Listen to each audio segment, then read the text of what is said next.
Hello guys, പേരിടൽ ചടങ്ങിൻ്റെ part 2 ആണിത്. അപ്പോൾ ഒരുക്കങ്ങളൊക്കെ അത് അവിടെ ഇങ്ങനെ റെഡി ആയിക്കൊണ്ട് നിൽക്കുന്നുണ്ട് കേട്ടോ. അപ്പോൾ കുട്ടിക്ക് ചെറിയ ചെറിയ വാശിയും കാര്യങ്ങളൊക്കെ ഉണ്ട്, അപ്പോൾ ഇങ്ങനെ റെഡി ആയിക്കൊണ്ട് നിൽക്കുകയാണ്. അപ്പം 90 കേട്ടോ അത് പേരിടൽ ചടങ്ങ്. ഞങ്ങളിങ്ങനെ മലപ്പുറം കോഴിക്കോട് ആ ഭാഗത്ത് ബോർഡർ ഭാഗത്ത് വരുന്ന കേട്ടോ.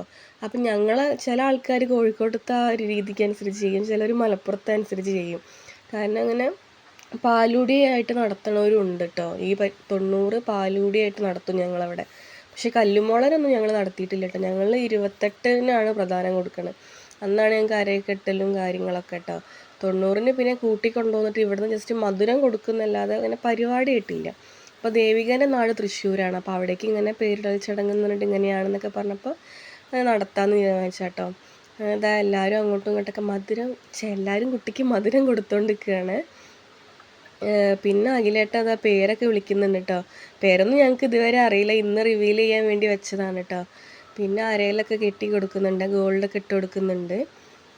ഞാൻ ഇടയ്ക്കോളുടെ പേരൊക്കെ ചോദിച്ചിട്ടുണ്ട്, പക്ഷെ ഇന്ന് റിവീൽ ചെയ്യാൻ വേണ്ടിയിട്ട് അവർ കണ്ടുവച്ചതാന്നൊക്കെ പറഞ്ഞിട്ട്. ഞാനൊക്കെ ആണെങ്കിൽ കുട്ടിക്ക് ഹോസ്പിറ്റലിൽ നിന്നേ പേരിട്ടപ്പോൾ തന്നെ എല്ലാവരെയും വിളിച്ച് പേരൊക്കെ പറഞ്ഞിട്ടോ. പിന്നെ അതാ പേര് റിവീൽ ചെയ്യാനുള്ള ടൈമാണ്. അപ്പോൾ അത് ആ ഒരു സാധനം ഉണ്ടല്ലോ, ഇപ്പോൾ ഇങ്ങനെ എല്ലായിടത്തും കണ്ടുവരുന്നുണ്ടല്ലോ അത്. അപ്പോൾ എല്ലാവരും പേര് കാണാൻ വേണ്ടി ഇങ്ങനെ ആകാംക്ഷയോടെ കാത്തിരിക്കുകയാണ് കേട്ടോ. അപ്പോൾ ഏരോൺ ദേവത്ത് എന്നാണ് കേട്ടോ ആ പേര്. അമ്പൂന്നായിട്ടാണ് വിളിക്കുന്നത്. അതിനോട് പേരിൻ്റെതൊക്കെ എല്ലാവർക്കും പറഞ്ഞു കൊടുക്കുകയാണ്. പിന്നെ മൂത്തമ്മേൻ്റെ പിറന്നാളും കൂടി കഴിഞ്ഞിട്ടോ. അപ്പോൾ ഒരു കേക്കും കൂടി കട്ട് ചെയ്ത് എല്ലാവരും കഴിച്ചു. പിന്നെ നല്ല ബിരിയാണി ഉണ്ടായിന് കേട്ടോ. അപ്പോൾ ഇത്രയൊക്കെ ഉള്ളൂ. വീഡിയോ ഇഷ്ടപ്പെടുകയാണെങ്കിൽ സപ്പോർട്ട് ചെയ്യണേ.